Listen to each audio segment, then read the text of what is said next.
కేవలం 7,999K up to 10 kgs వరకు బరువు తగ్గి అధిక బరువు నుంచి వచ్చే ప్రధాన సమస్యలను దూరం చేసుకోండి. నితిన్ సక్సెస్ ట్రాక్ తప్పి చాలా కాలమైంది. దీంతో చేతి దాకా వచ్చిన సినిమాలు ఒక్కొక్కటి అటకెక్కాయి.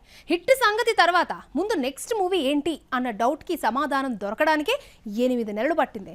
ఎట్టకేలకు 2 సినిమాలతో మళ్ళీ బిజీ అయ్యాడు నితిన్. యంగ్ హీరోల్లో ఎక్కువ ఫ్లాపులు చూసిన రికార్డ్ నితిన్ పేరు మీదే ఉంది.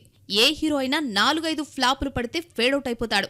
కానీ 16 ఫ్లాపులు చూసిన నితిన్ ఇష్క్, గుండె జారి గల్లంతైందే వంటి వరుస హిట్స్ తో నిలదొక్కున్నాడు. ఆ తర్వాత 3 ఫ్లాపులు ఫేస్ చేసి ఆతో మరోసారి హ్యాట్రిక్ ఫ్లాప్ తర్వాత భీష్మతో సక్సెస్ చూశాడు.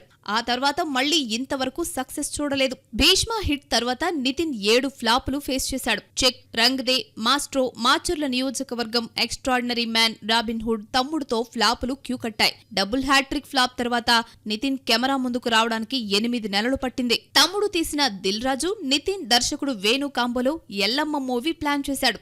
తమ్ముడు దెబ్బకు ఈ ప్రాజెక్ట్ ను దేవిశ్రీ ప్రసాద్ తో తీస్తున్నారు. నితిన్ కు ఇష్క్ వంటి సూపర్ హిట్ ఇచ్చిన విక్రమ్ కే కుమార్ దర్శకత్వంలో యువి క్రియేషన్స్ ఓ సినిమా ప్లాన్ చేసినా వర్కౌట్ కాలేదు.